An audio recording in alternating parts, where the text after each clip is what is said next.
말씀하고 있습니다. 레위기 27장에도 하나님께 드리라라고 하는 말이 여러 차례 나오고 있습니다. 드림의 대상에 대해서도 잘 말씀하고 있는데, 사람을 드리고 가축을 드리고 그리고 집을 드리고 땅을 밭을 드리라라는 말이 나오고 있습니다. 우리가 하나님께서 우리에게 헌신을 요구하시는 것을 성경에서는 많이 볼 수가 있는데요, 신명기 6장에도 너는 마음을 다하고 목숨을 다해서 뜻을 다하고 힘을 다하여 주 너의 하나님을 사랑하라. 우리가 하나님을 섬기되 대충 섬기지 말고 목숨을 다해서 힘을 다해서 생명을 다해서 하나님을 섬기라라고 말씀하고 있습니다. 왜 하나님께서 우리에게 이렇게 헌신을 요구하시는가? 때로는 하나님께서 우리에게 헌신을 요구하실 때 그런 것들이 부담스럽게 느껴지기도 합니다. 우리가 또 절기 때마다 하나님 앞에 헌금을 드리기도 하고, 어떨 때는 또 특별 헌금을 드리기도 하고, 주일날 하나님 앞에 나와 또 예물을 드리고 하는 것들이 부담스러울 수가 있죠. 오늘 본문 말씀에 보면 하나님께서 이 사람의 생명을 돈으로, 값으로 계산해 가지고, 그래서 그 금액을 하나님께 바치라라고 말씀하고 있습니다. 남자 20세에서 60세까지는 그 노동력을 기준으로 해가지고 은 50세겔을 바쳐라. 여성 20세에서부터 60세까지는 은 30세겔을 바치고, 그 어린아이도, 어린아이 남자아이 같은 경우에는 5세겔, 여자아이는 3세겔을 바쳐라. 그리고 나이 든 사람도 값을 정해가지고 그렇게 하셨습니다. 아니, 사람의 생명을 돈으로 계산해가지고 바치라라고 하니까, 이거 하나님이라도, 아무리 하나님이라도 너무 심한 것이 아닌가. 이거 무슨 인신매매도 아니고 사람의 생명을 값으로 따져가지고 하나님이 바치라고, 서원할 때 그렇게 바치라고 하시니까 너무하다라는 생각이 들기도 할 수 있습니다. 우리가 하나님께서 우리에게 뭔가를 요구하실 때 그것이 부담스럽게 여겨지기도 하는 것이죠. 하나님이 왜 이런 것들을 자꾸 바치라고 하시는가? 하나님의 일을 하는 데 있어서는 많은 물질이 필요합니다. 이때 당시에도 하나님께서 성막제도를 만드셨기 때문에 성막제도를 운영하는 데는 많은 물질이 필요할 수밖에 없습니다. 많은 레인들이 봉사를 하고 있었기 때문에 레인들을 또 부양해야 되는 일도 있고, 제사장들을 대우해야 하는 일도 있고, 또 많은 재물이 필요했습니다. 그리고 그뿐만 아니라 성막 기구들 잘 관리를 해야 됐기 때문에 많은 물질이 필요했던 것이죠. 오늘날도 교회가 하나님께서 맡겨주신 귀한 일들, 선교적인 일들을 감당하려고 하면 많은 물질이 필요하죠. 그러나 많은 물질이 필요하기 때문에 하나님께서 하나님의 백성에게 바치라라고 말씀을 하는 것은 아닙니다. 사실 하나님은 우리가 하나님께 물질을 바치지 않아도 얼마든지 일을 하실 수가 있습니다. 하나님은 전능하신 분이십니다. 무에서 유를 창조하시고, 이스라엘 백성이 광야에서 지내는 40년 동안 아무것도 나올 곳이 없는 그곳에서 먹이시고 입히시고 신발을 신기시고 40년 동안 아무 차질 없이 돌보셨던 분이십니다. 그리고 어떨 때는 고기가 먹고 싶다고 할 때는 하루 종일 고기를 먹을 수 있을 정도로 고기를 제공해 주셨던 놀라운 능력의 하나님이시죠. 그러니까 하나님이 물질이 없어서 우리에게 바치라라고 하시는 것은 아닙니다. 하나님이 우리에게 많은 것들을 요구하실 때는 깊은 의미가 있는 것입니다. 왜 하나님께서 우리에게 그런 많은 것들을 요구하실까라는 것이죠. 자, 28절, 레위기 27장 28절 말씀을 여러분 한번 잠깐 보시면 거기에 아주 중요한 답이 되는 말씀이 나와 있습니다. 어떤 사람이 자기 소유 중에서 오직 여호와께 온전히 바친 모든 것은 사람이든지 가축이든지 기업이 바치든지 팔지도 못하고 무르지도 못하나니 바친 것은 다 여호와께 지극히 거룩함이며, 이 바친 것은 다 지극히 거룩함이며 라는 말이 나오고 있습니다. 그러니까 하나님께 온전히 바쳐진 것들은 지극히 다 거룩하다라는 것입니다. 이 거룩이라고 하는 말은 구별되어졌다라는 뜻을 가지고 있죠. 그러니까 하나님께 구별되어져 가지고 바쳐진 것입니다.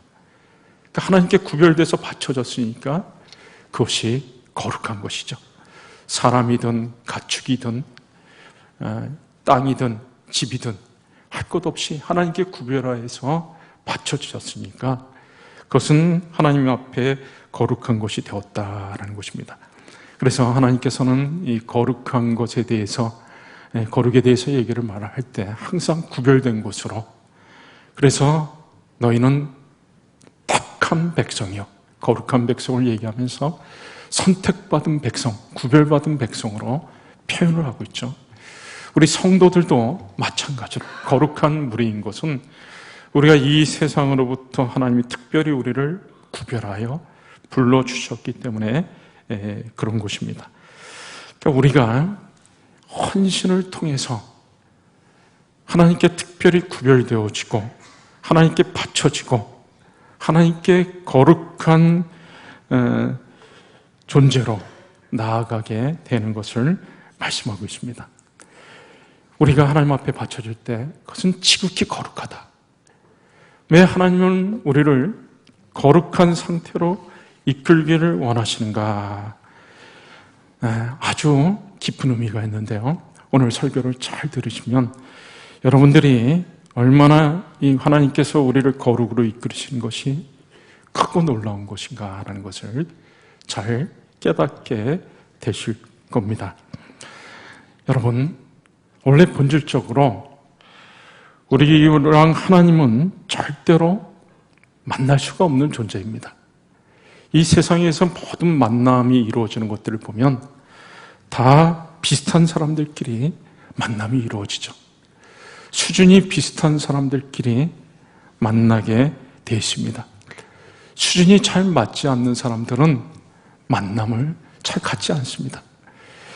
미국의 의회회관에 가면은 전 세계 곳곳에서 온 정치인들이 그곳에 많이 모여 있습니다.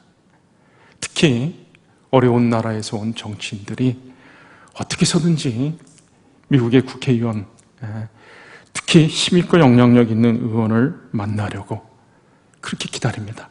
약속도 돼 있지 않습니다. 미국의 의원들이 잘 만나주지도 않습니다. 정당한 통로를 통해 가지고는, 합법적인 통로로는 만날 수가 없기 때문에 의회회관에 가가지고 하루 종일 기다리면서 죽치고 기다리다가 복도에서 있다가 의원 한 사람이 사무실에서 나오면 그때 막 쫓아가가지고 제발 좀 얘기 좀 할 수 있는 시간 좀 달라고 그렇게 부탁을 하면서 만남을 가지려 하죠. 여러분, 우리와 하나님은 그 정도 차이가 아닙니다. 하나님은 하늘에 계시고 우리는 땅에 있습니다. 하나님은 창조주시고 우리는 피조물입니다. 피조물인 우리가 온 우주의 창조주이신 하나님을 만날 수가 없죠. 더욱이 우리는 연약하고 죄가 가득한 그런 부족한 사람들입니다. 우리가 죄와 허물 가운데 살면서 거룩하신 하나님을 만날 수가 없는 것이죠. 하나님은 거룩하신 분이시기 때문에 죄가 있는 곳에, 더러운 곳에 함께 하시지 않습니다. 그 죄 있는 사람과 함께 하실 수가 없는 것이죠. 그러니까 우리는 하나님과 절대로 만날 수가 없는 그런 존재인 것입니다. 하나님과 우리는 완전한 평행선을 이루어서 우리는 하나님을 일평생 만날 수가 없는 그런 존재인 것이죠. 우리가 거룩하신 하나님과 만나려고 하면 우리가 거룩한 상태가 돼야지만이 하나님과 만남이 이루어질 수가 있습니다. 그렇기 때문에 우리가 거룩해지는 것을 통해, 하나님께서 우리를 거룩하게 하시는 것을 통해 우리가 하나님과 만남이 이루어지게 되는 것입니다. 그리고 우리가 거룩해졌을 때, 하나님이 우리를 거룩하게 구별하셨을 때, 그때 비로소 우리는 하나님과의 관계 속에서 큰 교제의 기쁨을 누리게 되는 것입니다. 우리는 하나님과 깊은 교제 속으로 들어가게 되죠. 그래서 우리가 하나님과의 그런 관계가 되었을 때 언제든지 우리는 하나님 앞에 나아갈 수가 있습니다. 여러분, 우리가 이 땅에 살아가는 동안 가장 큰 기쁨을 하나 얘기하라고 한다면 저는 단연코 하나님과 교제하는 기쁨을 얘기를 할 것입니다. 언제든지 시도 때도 없이 하나님 앞에 나아가서 하나님 앞에 기도하고 하나님의 음성을 듣고 하나님과 교제할 수가 있는 것, 그것이 바로 최고의 기쁨인 것입니다. 히브리서 4장 16절 말씀에는 때를 따라 돕는 은혜를 얻기 위하여 은혜의 보좌 앞에 담대히 나아갈 것이니라. 하나님 우리를 거룩한 존재로 만들어주시고, 그래서 우리는 언제든지 담대하게 하나님 앞에 나아갈 수가 있습니다. 새벽이든 낮이든 저녁이든 또 잠자리에서도 하나님 앞에 나아갈 수가 있는 것이죠. 이스라엘 백성들이 축복받은 백성인 것은 하나님께서 그들을 불러주셔가지고 그들을 거룩한 백성으로 삼아주셨기 때문에 그들은 언제나 하나님의 돌보심을 받고 하나님과의 깊은 교제가 이루어졌다라는 사실입니다. 하나님께서 이스라엘 백성을 애굽에서부터 건져내시고 지금 이 레위기가 쓰여진 배경은 시내산 앞에 있습니다. 그러니까 시내산에서 이스라엘 총회 가운데 하나님이 만나주시고 그리고 그들에게 하나님의 말씀, 율법을 들려주시고 모세를 통해서 하나님의 말씀 규례를 그들에게 주시고 하나님과 깊은 교제를 나누는 백성으로 그들을 삼아 주셨습니다. 우리가 하나님과 깊은 교제를 나누게 될 때 우리는 그 교제를 통해서 많은 기쁨을 누리게 되는 것입니다. 때로는 우리의 문제가 있을 때 그 문제를 가지고 하나님 앞에 나아가 우리의 어려움을 하나님 앞에 호소할 때 하나님께서 우리를 격려해 주시고 우리의 문제를 해결해 주십니다. 때로는 우리 마음에 아픔과 상처가 있을 때 하나님 앞에 나아가 기도하고 하나님과 교제하는 가운데 하나님께서 우리 마음에 또 큰 위로를 주시면서 우리에게 치유가 일어나죠. 또 우리에게 하나님께서 참된 힘을 주시고 수고하고 무거운 짐진 자들아 다 내게로 오라 내가 너희를 쉬게 하리라 말씀하여 주신 대로 이 땅에 살아가는 동안 우리가 너무나 힘들고 지치고 시달릴 때마다 하나님과 교제를 통해서 우리는 참된 안식을 얻게 되는 것입니다. 우리가 하나님과의 교제를 통해서 언제나 하나님의 귀한 음성을 듣게 되는 것이죠. 그래서 우리는 이 땅에 살아가는 동안 하나님과의 교제처럼 기쁜 것이 없는 것입니다. 찬송가 438장 가사에 보면 내 영혼이 은총 입어 중한 재짐 벗고 보니 슬픔 많은 이 세상도 천국으로 화도다. 우리가 예수님을 만나가지고 예수님과 교제하게 되면서 이제 슬픔 많은 이 세상도 천국으로 바뀌게 되고 3절 가사에는 높은 산이 거친들이 초막이나 궁궐이나 내 주 예수 모신 곳이 그 어디나 하늘나라. 우리 주님과 동행하면서 우리가 주님이 주시는 위로와 격려와 힘을 얻게 되면서 우리 삶 속에 참된 기쁨, 천국의 기쁨이 이루어지는 것이죠. 할렐루야 찬양하세 내 모든 죄 사함받고 주 예수와 동행하니 그 어디나 하늘나라. 여러분, 그렇기 때문에 이 거룩이라고 하는 것이 우리에게 큰 축복이 되는 것입니다. 우리가 거룩할 때 비로소 하나님과의 만남이 이루어지고 하나님과의 교제 속으로, 깊은 교제 속으로 들어갑니다. 하나님이 거룩한 자를 상대하시기 때문에, 그래서 하나님께서는 우리를 그렇게 거룩하게 하려고 그렇게 애쓰시는 것입니다. 이 성경의 주제를 얘기한다고 하면 거룩이 주제다라고 얘기해도 지나치지가 않을 것입니다. 성경에는 무려 이 거룩이라고 하는 말이 500번 이상 나옵니다. 그리고 레위기에만 해도 65번이 나옵니다. 하나님께서 하나님의 백성을 거룩하게 하시는 그런 일들을 계속해서 하고 있는 것이죠. 제가 어느 교회에 이렇게 큰 현수막을 붙여놓은 것을 봤는데요.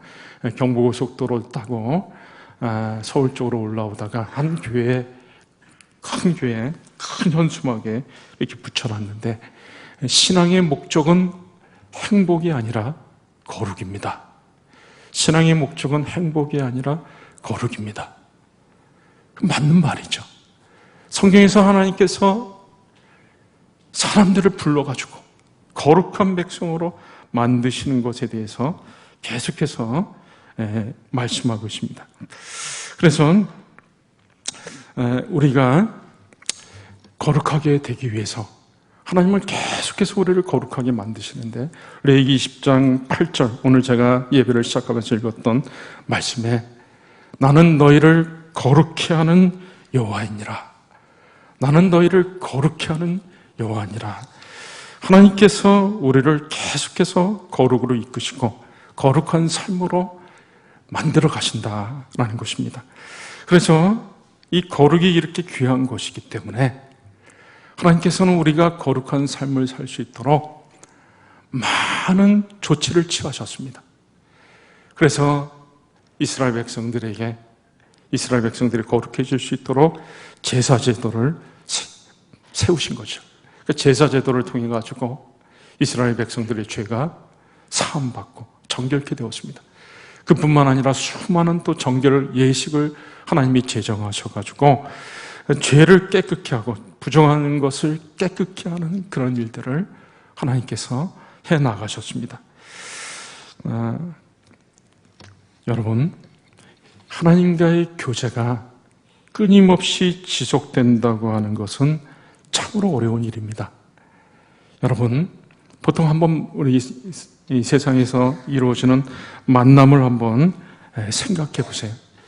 이 만남이 계속해서 이루어지려면 양쪽 다 그 만남에 신실해야 되는 것이죠. 많은 만남이, 교제가 중단되어지거나 깨어지고 하는 것은 그 한쪽이 그 의무를 잘 감당하지 않을 때는 그 만남이나 교제는 깨어집니다. 그래서 사랑 서약까지 하고 결혼을 했지만 가정도 깨어지고 하는 것입니다. 우리가 하나님과 끊임없이 교제를 나눈다라고 하는 것은 이건 사실상 불가능한 것입니다. 왜 그런가 하면은 우리는 너무나 연약한 자들이죠. 끊임없이 죄를 범합니다. 그렇기 때문에 하나님께서 우리를 계속해서 용서를 하시는데 거룩하게 하시려고 제사 제도를 세우시고 정결 예식을 행하게 하고, 그렇지만 아무리 그런 것을 해도 근본적으로 우리의 죄가 끊어지지가 않는 것이죠. 그래서 하나님께서는 우리와 계속해서 끝도 없이 영원한 교제를 나눌 수 있는 방법을 고안해 내셨습니다. 그것은 어떤 것인가 하면 우리를 영원히 거룩한 상태로 만드는 것이죠. 그래서 바로 예수 그리스도를 통해 가지고 우리의 죄를 없애시는 것입니다. 그래서 예수님께서 우리의 죄를 짊어지고 대신 죽어주심으로 인해 우리의 신분 자체를 아예 죄인이 아니라 거룩한 의인으로 바꿔주신 것입니다. 우리 죄를 영원히 없애버리셨기 때문에 이제 우리가 영원히 거룩한 신분으로 바뀌어진 것이죠. 하나님이 우리를 이렇게 거룩하게 하셔가지고, 완전히 영원히 거룩하게 하셔가지고 하나님과 계속해서 교제를 나누는 백성으로 우리를 삼아주신 것입니다. 아무 조건 없이 그렇게 해주신 것이죠. 제가 아는 젊은 남녀가 있습니다. 이 남녀가 둘이 뜨겁게 사랑을 했습니다. 그래서 오랜 시간을 같이 보냈습니다.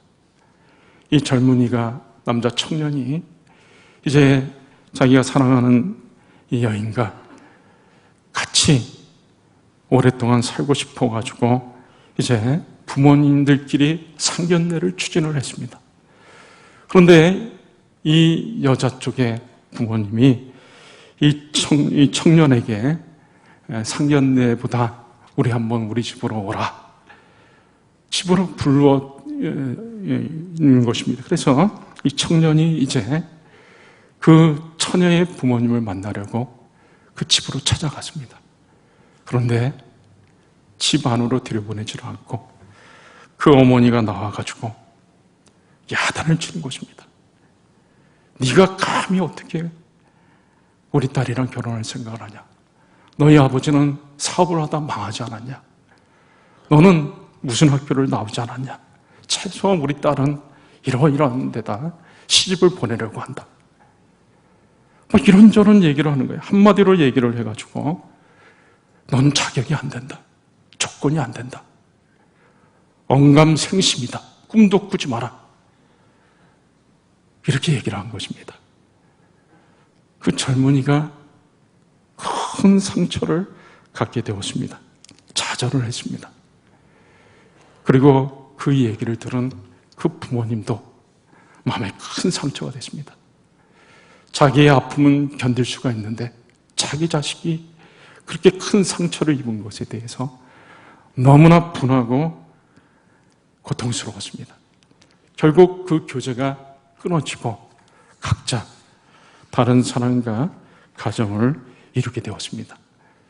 여러분, 그런데 하나님은 우리랑 끊임없이 계속해서 교제를 나누시는데 우리에게서 어떤 조건도 따지거나 요구하시지 않으셨습니다.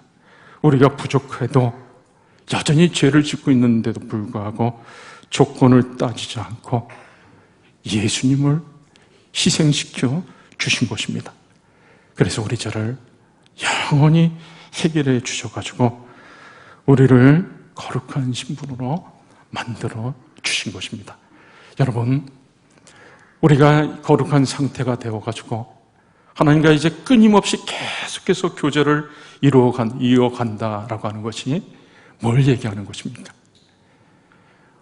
우리가 영원한 생명을 얻었다, 생명을 누리게 되었다라는 것을 말을 하고 있는 것이죠. 이제 말씀을 맺도록 하겠습니다. 여러분, 우리는 이 땅에 살아가는 동안 정말 우리의 가진 어떤 것으로도 하나님을 만족시킬 수는 없습니다. 보통 우리가 이 사랑에 대해서 얘기를 할 때 내리사랑이다라고 하는 말을 많이 하죠. 부모가 자식을 사랑하는 것은 자연스럽게 내려오는 사랑이기 때문에 너무나 자연스럽습니다. 스승이 제자를 사랑하는 것은 굉장히 자연스럽습니다. 그런데 그 자식이 부모를 사랑한다고 하는 것은 이 사랑이 위로 올라가 맨날 받기만 하다가 뭔가를 부모에게 드리려고 한다고 하는 것은 굉장히 노력이 필요하고 어려운 것이죠. 어린 자식은 기껏해야 어버이날 카네이션 하나 드리는 것으로 이렇게 하죠.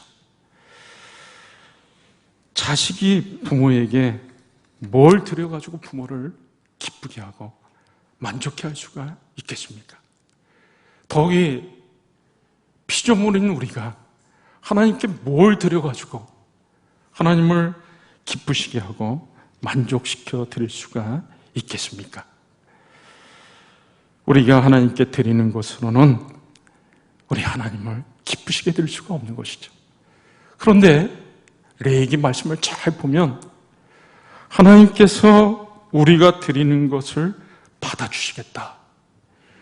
그리고 그것도 기쁨으로 받아주시겠다라고 말씀을 하고 있습니다. 저는 가끔 저희 어머니한테, 자주도 아니고 가끔씩 전화를 드려가지고 이렇게 잘 계시냐고, 오늘 상태는 어떠시냐고, 몸은 어떠시냐고 이렇게 하면 우리 어머니는 대뜸 제일 먼저 하는 얘기가 고맙다, 고맙다. 이게 진짜로 고마우신 거지. 우리 어머니가 90이 넘으셨는데 가끔, 자주도 아니고 가끔씩 전화하는 제 전화가 정말 고마운 건지를 모르는데 우리 어머니는 그저 무조건 고맙다고 말씀하셔요. 그래서 고마운 줄로 생각을 합니다.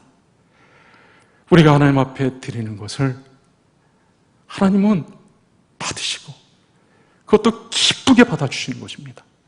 그래서 레위기 1장 말씀에 보면 하나님 앞에 우리가 제사를 드릴 때 그 제사를 흠향하신 향기로운 냄새로 하나님 받아주셨다. 이스라엘 백성이 그 제사를 하나님 앞에 드릴 때마다 그 제물이 타가지고 올라오는 그 냄새를 하나님이 아주 아름다운 냄새로, 향기로운 냄새로 그렇게 받아주신다라는 것이죠. 우리가 하나님 앞에 드리는 것들을 하나님께서 기쁘게 받아주시고 귀하게 여기신다는 것입니다. 그래서 바로 레위기 27장에 말씀이 이어지는 것이죠.